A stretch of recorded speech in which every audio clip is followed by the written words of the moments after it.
I'd like to ask the incoming president to please join me at the podium.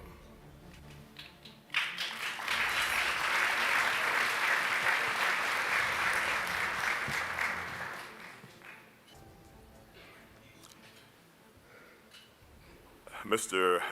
President-elect, would you please raise your right hand? I state your name. Rodney Bryant, As President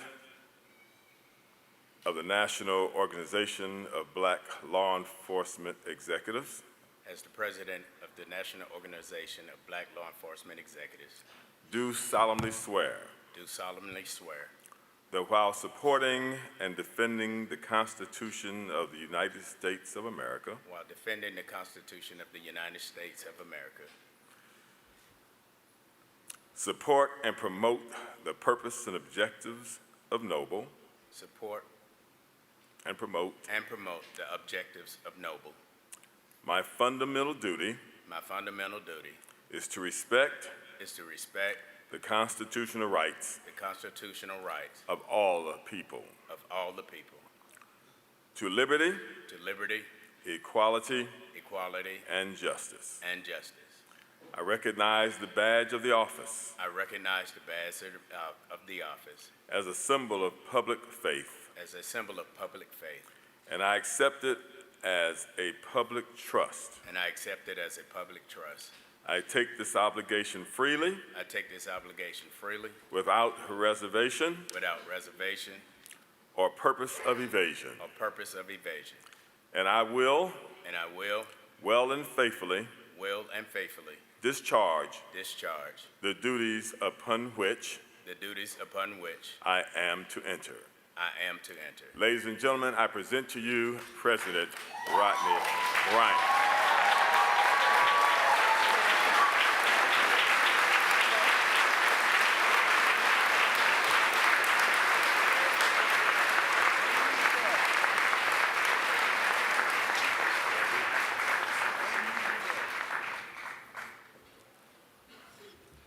What we've just done is pass the ceremonial gavel to incoming President Rodney Bryant. We again want to say congratulations and wish you all the best and Godspeed.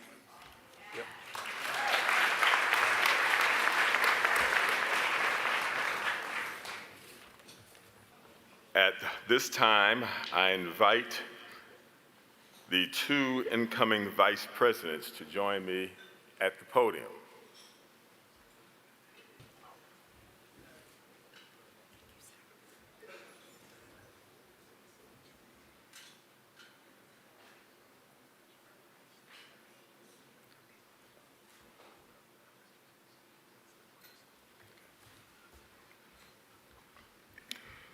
To the two vice presidents, I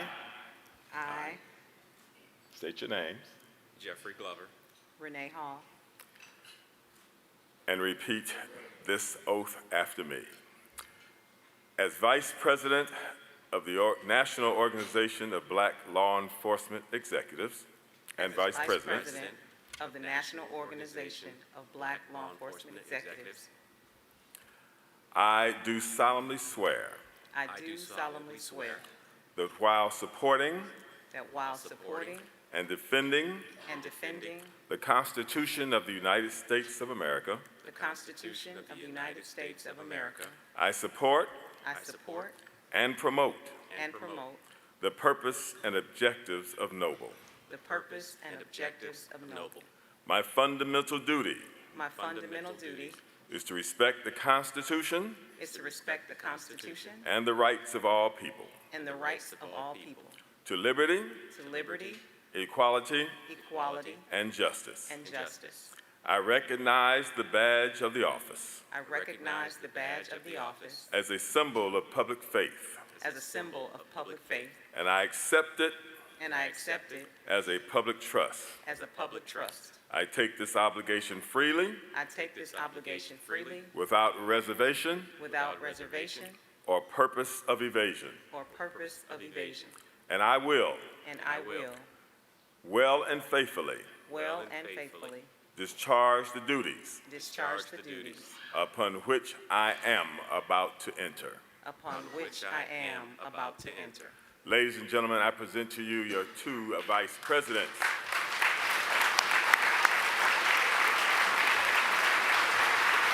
Congratulations.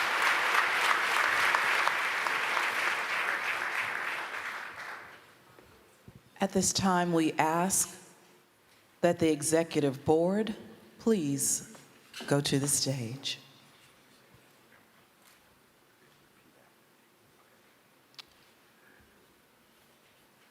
To the members of the executive board, I Tina Rochelle Ragney. state your names.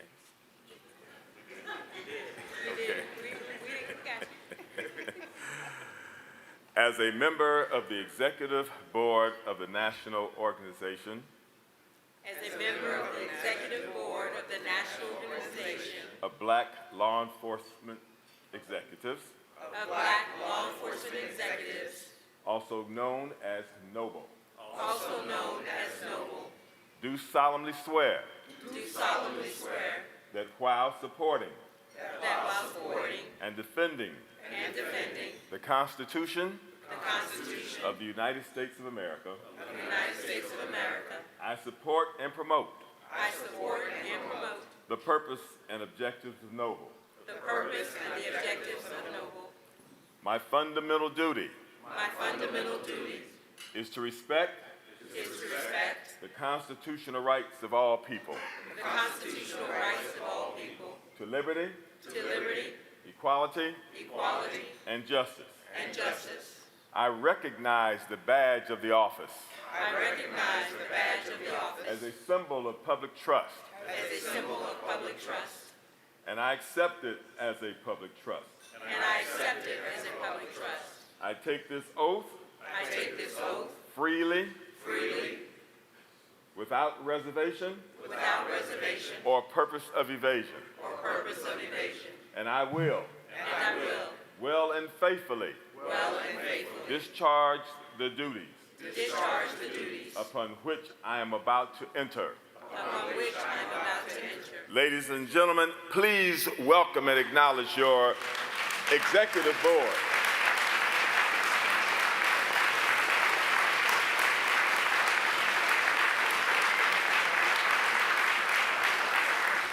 Please welcome back to the stage, as I say for the first time,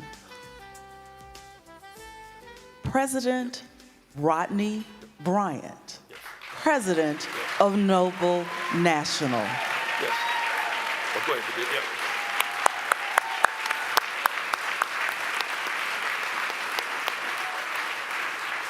We're now going to do a ceremonial gift between our president and our immediate past president.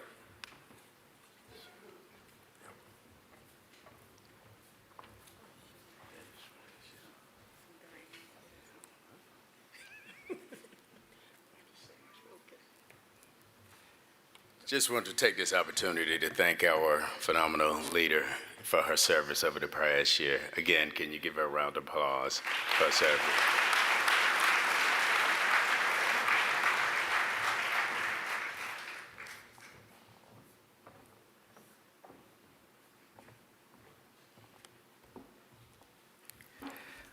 Wow.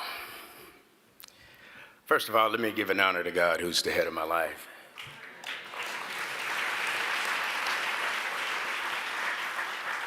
To my mother, who's the cause of my life. And to my children and grandchildren who couldn't be here, who are the motivation of my life. Again, I want to thank President Goss Andrews for her leadership and representation of our fine organization over the past year. To Region 4 and Region VP Inskeep, and the Cleveland chapter, President Macmillan, for hosting us in your fine city. To the Noble staff and their phenomenal executive, Dwayne Crawford.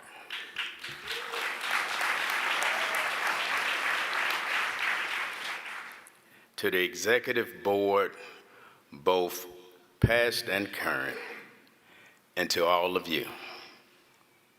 So let me explain this tennis shoe ball. I must admit that when the team came to me and said, Chief Bryant, we want to come up with what's your theme going to be? And I said, I don't have a theme. I don't need a theme. And they said, well, you have to have a theme. I said, I don't care if they wear tennis shoes. I don't need a theme. And I think Danielle was in there, and Sarah, and I can't remember who they all were, but Danielle said, that'd be a great idea. And I must admit, Noble, that I was very hesitant about it. You see, we are a professional organization. And I didn't want to take away from the decorum of who we are. The reality is, we do enjoy ourselves when we are together.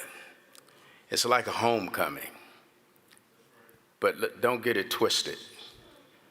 When we are operating during the day, we are about the business of Noble.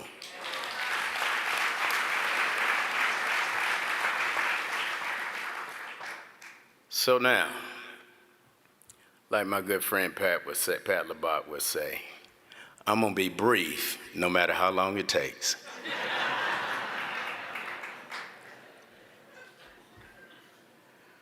My agenda is quite simple. In any conversation where they're talking about our community, policing, and the law, Noble will be present.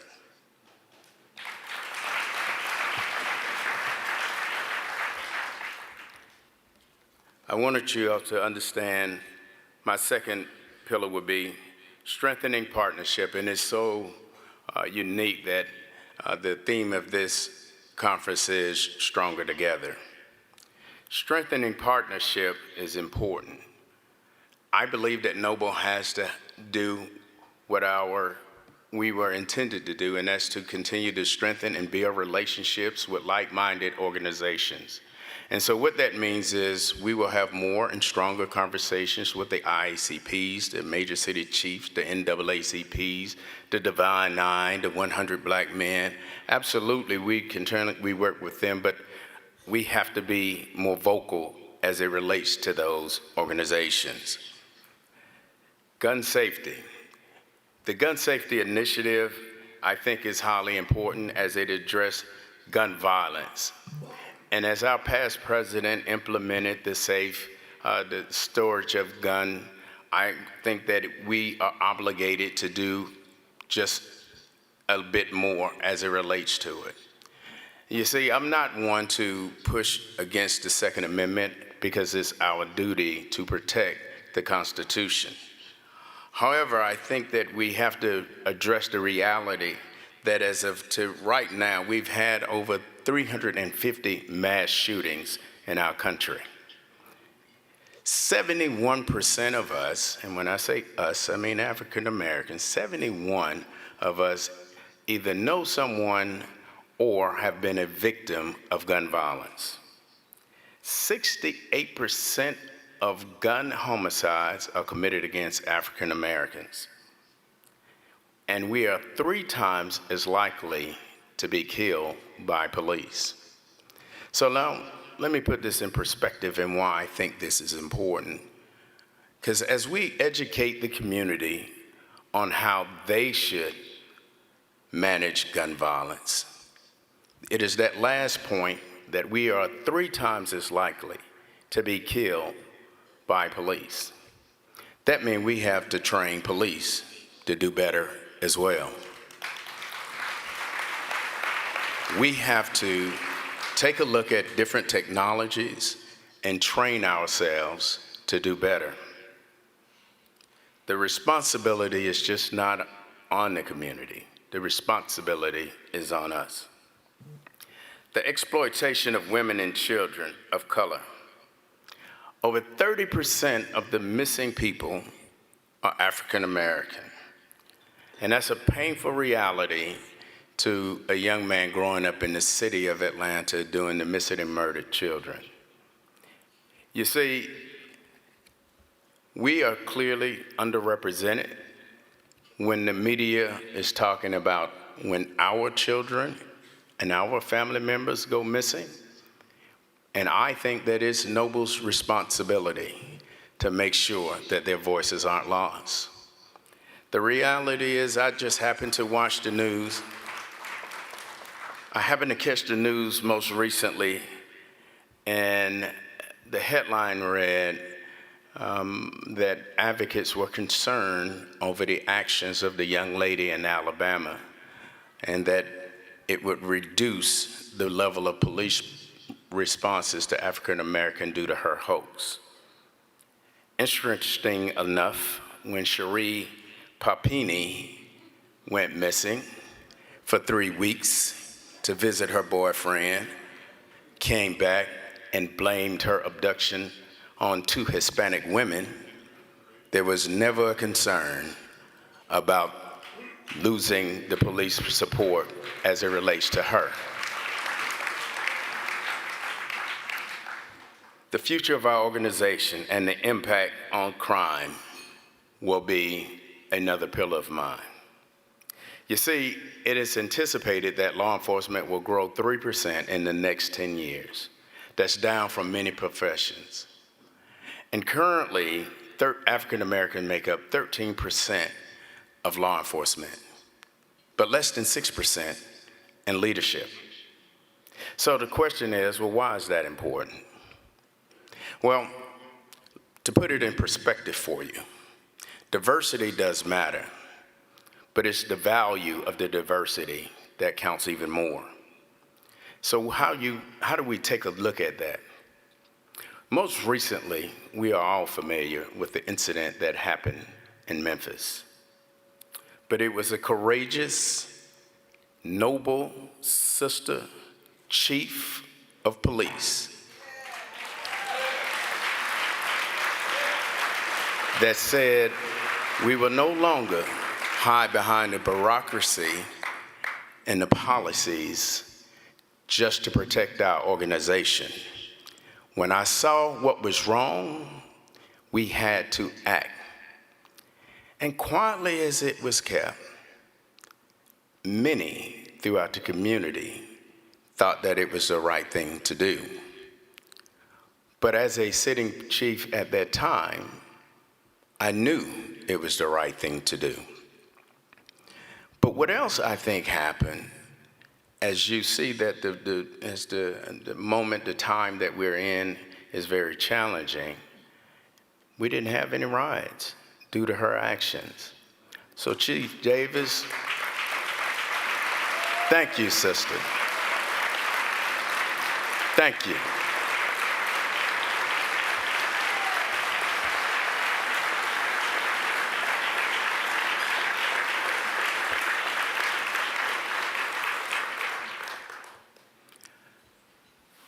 Most recently, I had an opportunity, actually just not I, many of us in the Georgia chapter had an opportunity to have lunch with Andrew Young, who was a senior leader, lieutenant in the civil rights movement with Dr. King. And in that conversation, the question was asked, what concerns you about where we are? And Ambassador Young said, I'm fearful that we are about to lose all that we fought for and gained during the civil rights movement. And he then went on further to say that it was his concern because the generation, I guess generational thing gonna be a theme. But he said the generation is far removed from the actual hurt and pains of our community. And we are obligated to continue to be in that fight. And so I assure you that Noble will continue that fight. And so Ron also talked about something that I thought was interesting. He talked about where we came from, where we are, and where we're going. And he also talked about the 60 members that came, actually the 60 founders that came to that meeting in Washington and found this organization. But I'll step back just a little bit further and give you the understanding, as I most recently learned and understood our history, that it was Peggy Triplett, the mother of Noble, who came up with this idea and thought that it would be great to be able to bring the collectives together. And it is also my understanding that there were less than 2 chiefs at that meeting, and maybe even fewer throughout, not many more throughout the country.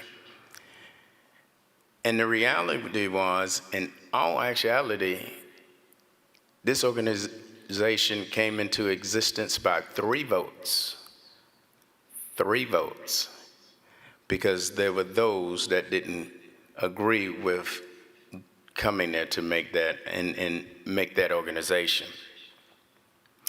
But in those 60 founders, I had to think back that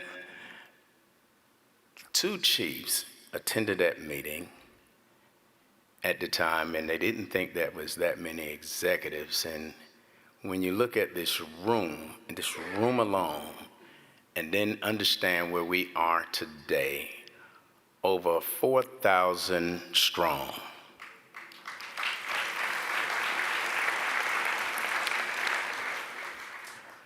And so Ron said, well, what was in their minds? And I think, Ron, they probably went through a number of iterations of names. And if you look at our name, you recognize that it turns into Noble. And I took that to say, okay, well, maybe they went in and said, we'll create this organization out of necessity. And we'll be optimistic about where it will go. And we're brave to do something that is existing today. And we have to be legitimate to the people that we serve. And they were very empathetic about the people in the community that they had come from. So who are we today? We're Noble. We walk into a room and present nobility. We are outstanding in everything that we do. We are brave and benevolent because we serve others. We are lion-hearted and will continue to be strong. And we are extraordinary. And that's what we bring to this profession.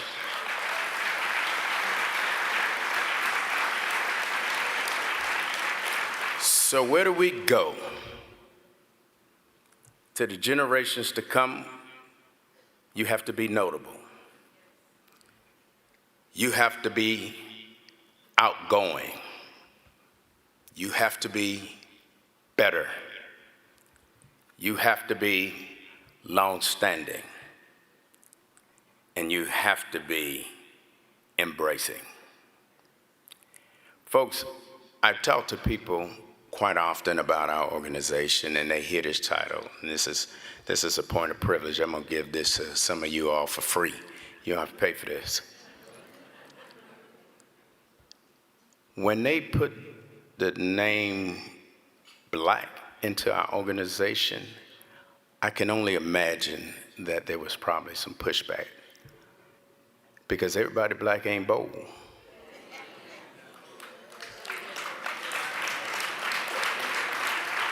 But these collectives were bold. But folks that aren't Black understand that we are a very inclusive organization. We don't discriminate against anyone. We understand what that means. We look for the value that you bring, and we expound upon that.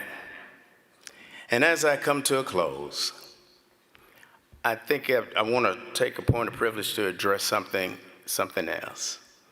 Just recently, I heard where an individual, I can only imagine, doesn't matter where he's from, individual said that we should be proud because we were slaves, because it gave us a strong work ethic and skill set.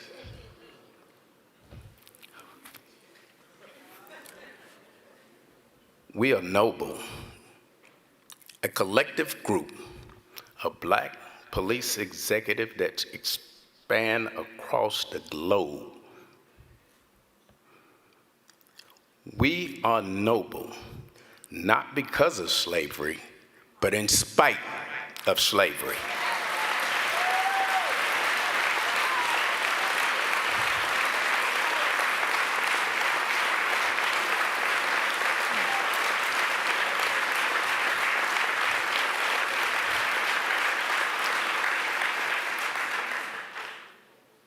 Somebody told me to say that, well, give them a soundbite.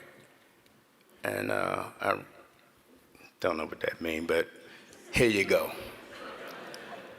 Slavery didn't give us anything. Slavery didn't give us anything.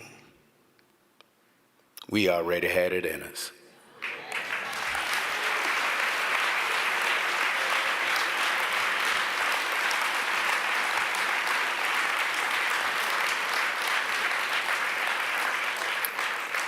Thank you, and God bless Noble.